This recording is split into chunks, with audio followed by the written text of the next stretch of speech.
light of mine.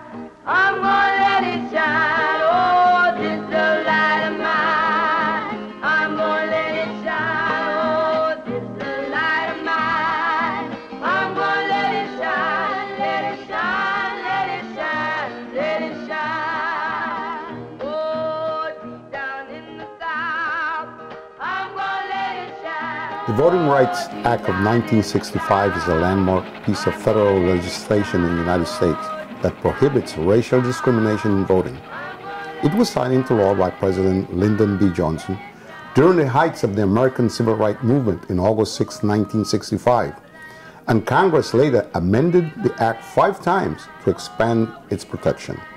Designed to enforce voting rights guaranteed by the 14th and 15th Amendment to the United States Constitution, the act resulted in a mass infringement of racial minorities throughout the country, especially in the South, according to the United States Department of Justice. The act is considered one of the most effective pieces of civil rights movements ever enacted in this country. Welcome to a special edition of the Queen's Grapevine. Tonight on the Queen's Grapevine, we're going to talk about voting rights. As you know, that we're close to an election right now, and the Republican parties have maybe 10 or 12 people that are jacking position for the presidency of the United States. So we want to take the opportunity to talk a little bit about the voting rights, how it started, the opportunity that was given to minorities, and why it's highly imperative that you vote today so you can make a big difference. It's good to complain about all the things that are taking place in America, and there's so many things taking place. But as an American citizen, it is your right as a good citizen to vote. Elect the person that you want to take the White House. On the Democratic side, we have Mrs. Clinton and another gentleman by the name of Sanders Rudden. So it's going to be very interesting where we go from here. It gives us a great deal of pleasure, of course, to have a special guest who has been a veteran, that has been on the show many times. I'm talking about Jaime Estates, who has been kind enough to be our guest in various shows that we did. And you are public of like his response and his answers. Jaime, welcome to our show. Thank you for inviting me. Always a pleasure. It's good to see you. How important was the Voting Rights Act of 1965, Jaime? Extremely important, and it has been diminished by a decision by the Supreme Court called Shelby v. County. But before we get to that, I think it would be good to give a little bit of background, historical background, on how the Voting Rights Act came about. And it goes back to the creation of the Constitution of the United States. Before the convention, the Constitutional Convention that took place in Philadelphia, there was a Confederate States, and that wasn't working right. So all the people all the leaders in the 13 colonies were having problems in terms of trade, communication with each other. They were losing trades because there were bandits in the routes. Mm-hmm. England was trying to invade the United States again, as well as France. So there was all these fears. After the revolution, things were not working correctly. It wasn't smooth anyway. It wasn't working fine. So the interest of those that fought the revolution, they were the leaders, were in danger. And I'm talking about the highest class in the 13 colonies. They have the convention in Philadelphia, which in reality was an emergency meeting to protect their interests. They call it the convention of the Constitutional Convention. But basically they needed to have an emergency meeting that lasted 4 months in order to create rules, in order to control what was happening in terms of the markets, the rates, their property, etc. So they had their agenda. Everybody who went there to that convention were white males with a lot of assets, property. They were very rich. After that, the convention, the Constitution had to be ratified by the states, and there was no Bill of Rights. No. In the Constitution, African American man was a 3/5 of a human being, and one of the reasons that they did that was not only that they were racist and they were slaveholders, especially in the South. It was because they didn't want to give the right to vote to minorities, African Americans, and slaves. So they didn't include the words right to vote in the Constitution. They do not exist in the original Constitution. The words right to vote for the first time in the Constitution comes in 1866 when the 15th Amendment is created, which basically says that no one should be denied the right to vote based on race. Right to vote for the first time comes with the 15th Amendment in the Constitution. Then after that, we have Jim Crow, because basically the people in power that were usually whites in the North and the South, they didn't want to lose that control and give much power to African Americans. Immediately after the Constitution, African Americans started getting power in legislatures. They even created the fusion power in North Carolina, whites and blacks, and they took over the legislature in North Carolina. Right after, slave people were in the legislature. So there is Jim Crow is created to basically take that power away. The story, there is more in the history.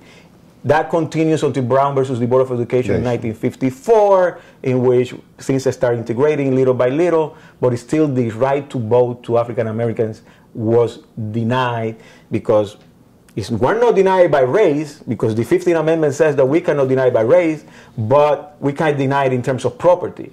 You need to pay a poll. We're not denied in terms of race. We're going to give you a literacy test. You know, so they start putting all these different conditions in order for African Americans not to vote.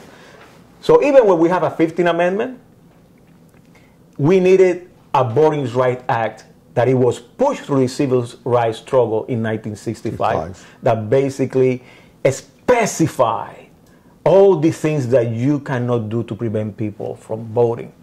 And the list is long.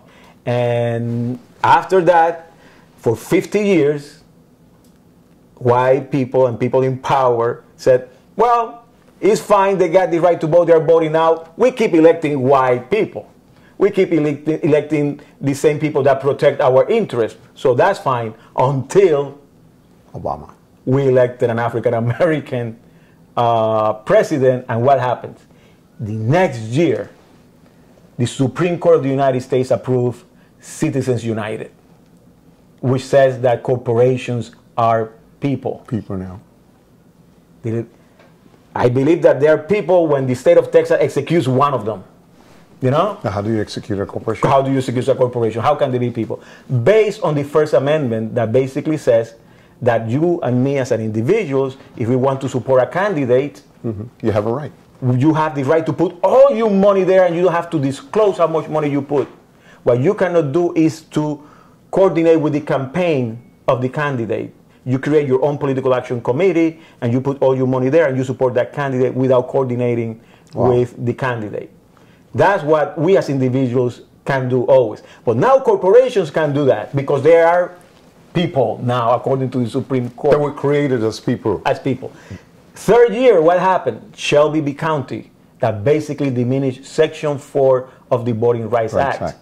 That basically creates the criteria for preclearance, which is Section 5, meaning that any state that is included in the list of states that discriminate in terms of voting historically, in order to make a change regarding polling sites or whatever change that they want to make regarding the way of voting, that they need to first ask permission to the courts and to the Department of Justice before they can make the change. Wow.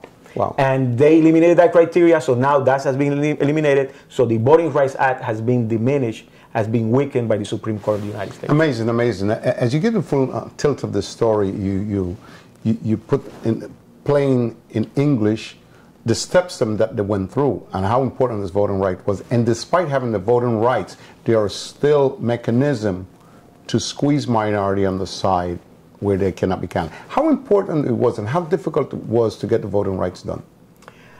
Well, everything started taking a turn after Brown versus the Board of Education in 1954.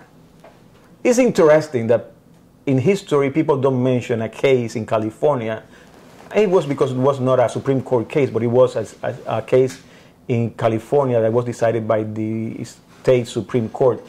It was called Mendez v. Westminster, meaning that what happened was that a family, a Puerto Rican and a Mexican family, their children were not accepted in school because they were of color.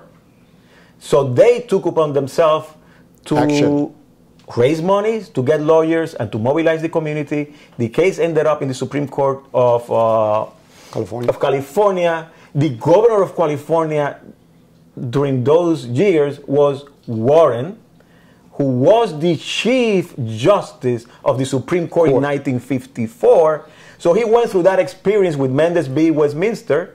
So when the Brown versus the Board of Education goes to the Supreme Court in 1954, he already had that experience from California, and he convinced all the members of the Supreme Court to vote unanimously in favor against separate but equal. Before that, if the vote had been taken a year before 1954, they would have separate but equal would have prevailed because they didn't have the votes. So today we still will have separate but equal. So after that, there was this struggle, and there were advancements in the struggle for civil rights by the NAACP, by the churches, the African American churches, the marches, and labor was involved, and they started putting pressure until Lyndon B. Johnson became president. They were progressing a little bit with John F. Kennedy, but not that much, not really. Not much. And then when Lyndon B. Johnson comes, then Lyndon B. Johnson was a master of making deals because he was the Senate Majority Leader, he was in the House of... So he knew how things worked. He knew where to touch the buttons. So when he came, then Selma happened, and then Selma was the push that basically made Lyndon B. Johnson work on the Voting Rights Act. So it was would you say that the Selma marches had some type of legacy to help the voting rights to a certain extent? Wow, they are heroes. Without them, we wouldn't have all the things that we have. What they represent is the history of struggle, the history of discrimination, the history of fighting back. It's the history of not giving up. That's what Selma was all about. Represent. They got beat up. They had to go back, regroup, and come back knowing that they were going to be beat up again. That represents the history of civil rights in the United States. It's the history of being beat up all the time and getting up and then keep going until you win. There were many who died who never saw that day. And that note, when we get back on the Queen's Grapevine, we're going to continue talking about the voting rights and most important things and why it's important to vote. And I think Jaime have just given you a flavor and a picture of exactly the sacrifice and the footsteps that the civil rights movement made to put pressure on the United States government to have the rights to vote, for minorities to be considered citizens, not second-class citizens, but citizens of this nation. We'll be right back in the Queen's Grapevine as we continue moving forward, talking about voting rights and the coming up election. At times, history and fate meet at a single time, in a single place, to shape a turning point in man's unending search for freedom. So it was last week in Selma, Alabama. The harsh fact is that in many places in this country, men and women are kept from voting simply because they are Negroes. Their cause must be our cause too, because it's not just Negroes, but really it's all of us who must overcome the crippling legacy of bigotry and injustice. And we shall overcome.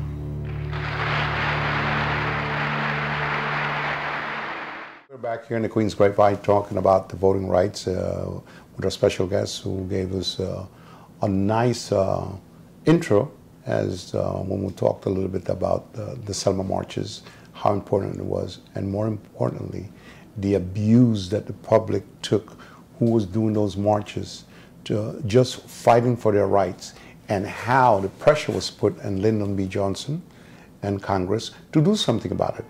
Lyndon Johnson will go down in history as probably one of the best presidents when it comes to looking at certain things in the civil rights movement and certain rights. But make no mistake about it, the marches, Dr. King and various other leaders stood up to the test of time, stood up and magnified the madness that took place in terms of racism against minorities. And that's why Mr. Johnson and the Congress had to step up to the plate. Now that we've accomplished certain things, are the voting rights still going through a little bit of what I would call like still pushing minority aside, but in a diplomatic way? Because I don't think the South ever gave up. The South has been one of the most terrible places for minorities. It has changed somewhat. And you talk a little bit about the literacy test, and that's one of the things that kind of ample minorities at the time, when we talk about the voting rights, most of them could not read or write at that time. So they put in the literacy test to just kind of push them out. Has things changed that much now that everything is running like a well-oiled machine? Well, there is an amendment that basically, in the Constitution of the United States, that basically prohibits poll tax. There was an amendment in the Constitution just to prohibit that you have to pay in order to vote. The thing is that even that was discriminatory. See, it was separate but equal. Separate look and work beautifully, but the quality, it was never equality. That's basically the decision of Brown v. versus Board of Education. It's just, yeah, okay, separate but equal, but let's check. Separate, yes, exists. The segregation is great. But equal? But is equal? No. Because all these services, everything that the state was providing to the African American community and those segregated sectors were way below quality of the services that the state was providing to white citizens. That's why separate but equal was eliminated. But I think the lesson that we need to understand is that rights in the United States are not given. We have to take them. That's what happened with the Voting Rights Act. That's what happened with the 15th Amendment. The 13th, 14th, and 15th Amendment. The 13th Amendment ends slavery. The 14th Amendment provides equal protection rights. The 15th Amendment basically provides the right to vote, that you cannot discriminate against race. Those are Civil War amendments. That's the new Constitution of the United States. But it took a civil war, people dying, sacrifices in order to get those rights. Then after that, the discrimination continues. And what happened? You have Jim Crow, you have the bombings of churches, lynchings, prohibiting people from voting, from sharing a water fountain. Sending dogs and people. All that took tears, blood, death in order to gain those rights. And when you were talking before about the children, where they need to understand that the rights that they may be enjoying now, it was a sacrifice that their grandparents and their great-grandparents and their parents, because there are many people who are still alive today who were discriminated, that couldn't share a fountain, were still alive today in 1964 and 1963 in the South. And it's important to note that a lot of Latinos coming into the country now and they're citizens and become citizens. It's imperative for you to know what the black family went through those days.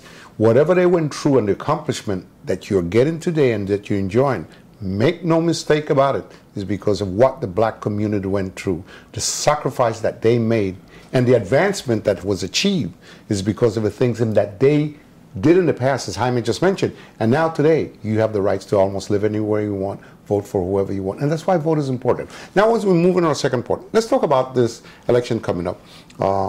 There's a Republican Party.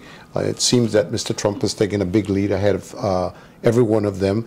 And he's traveling all over the place that he wants to make America beautiful. How serious is his candidacy? And what does he bring to the table that's going to change things? He's a very serious candidacy. He's not serious, but in terms of electoral politics, he's very serious, because the last poll was 30% of the Republican Party supporting him, even when there are around 15 candidates running. Just kind of diluted a little because there's too many guys. But this is what is interesting. He has 30%. That's a big number. Everybody else has 1, Or 2, two, or 8. 3, 4, 7%. So the one that is closest was Carson, who got to 20%. But I think that after this debate, his performance wasn't that good or impressive at all. So I think that he is less than 20% by now. The fact that someone like Trump has 30% of approval, it shows that the base of the Republican Party, and I will say it clearly, is racist, is sexist, and basically is not well educated against issues, because what Trump is talking about is about simplicities, it's about how people talk in high school, in junior high school, about each other. It's a child type of talk. But if you're right about that, let's say that you're right, how come he's leading in the polls? Because that's the Republican Party base. You see, he's not talking for a general election. Democrats want Trump to win this election. They can wait for Trump to win the election because they know that in a general election, Trump will lose greatly. I mean, it would be a great defeat for the Republican Party.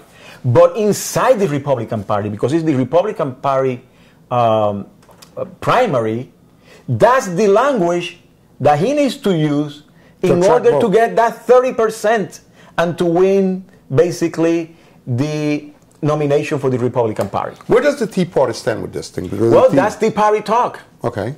That's Tea Party talk. And the Tea Party has been dominating the base of the Republican Party because they are the ones who are going to vote. You see, there are many Republicans. You could see a debate in 1985 with Reagan in the Republican Party. And even when Reagan wasn't, in my opinion, wasn't a great president, the debate focused on policy. Everything was about policy. Never this type of talk. The Republican Party of then is not the Republican Party of now. I think that if Trump wins this election, the Republican Party is going to lose the presidential election in November of 2016. And after that, the biggest decline of the Republican Party in history is going to happen right after that. They don't care about women. They don't care about minorities. They don't care especially about black and Latinos, but especially about Latinos because Latinos is now the growing group in the United States. They don't care about immigration seriously. But Mr. Trump stated that he has the Latino vote. That's what he says.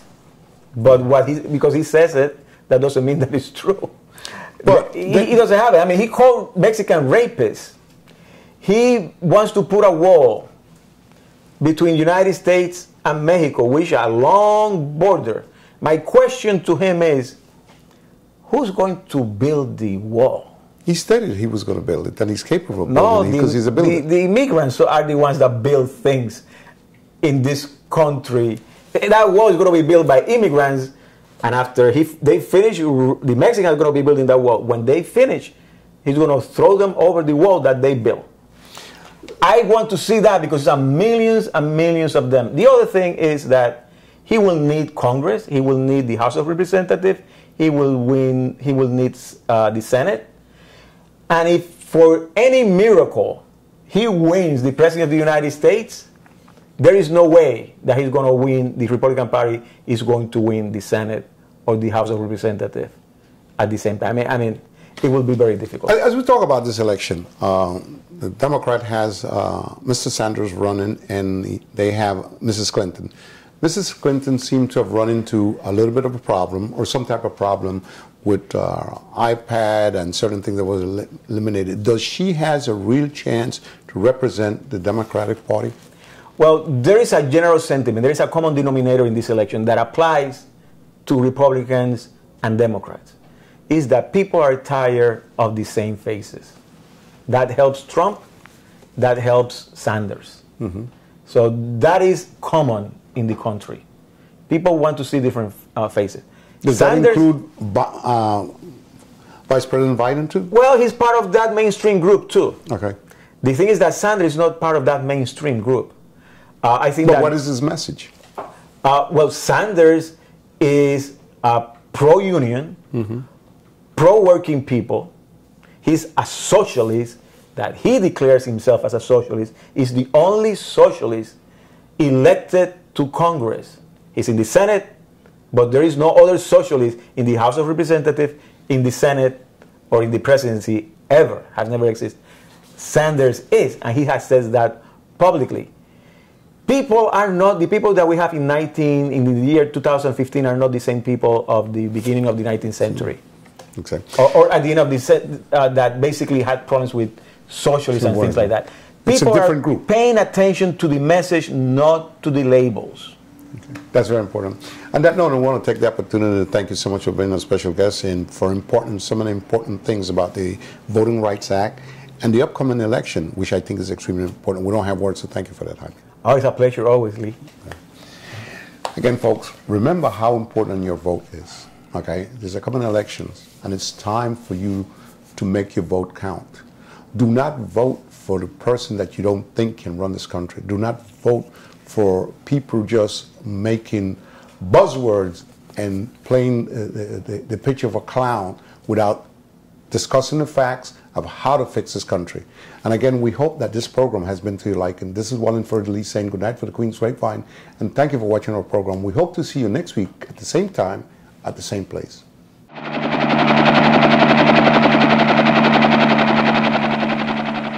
Oh, this the light of mine, I'm gonna let it shine.